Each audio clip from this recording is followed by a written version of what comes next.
Hello guys, I'm happy. Just after church service, I've met this gentleman and I'd like him to introduce himself. What is your name, brother? Gilbert Murori. Uh-huh. Na unaishi mtaa gani? Naishi Kinoo. Unaishi Kinoo.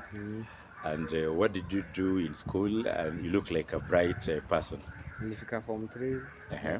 School fees kakosekana, unaona. And right now you're in business, I can see, or you hustling. Niko tu hustling. Or uko hustling.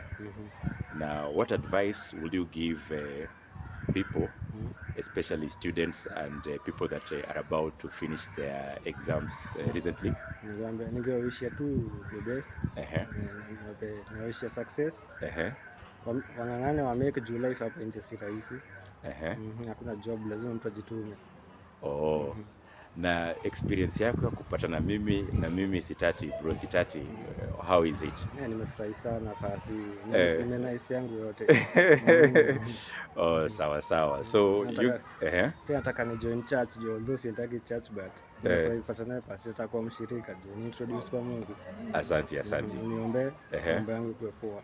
Na uko na namba ya simu? Niko nayo. Sawa, ndachukua namba ya simu, we'll be praying with you. Na leo mimi ndakununulia lunch na uende nyumbani, usiingie kwa mambo mingi yenye itakuharibia. Najua God akubless kabisa.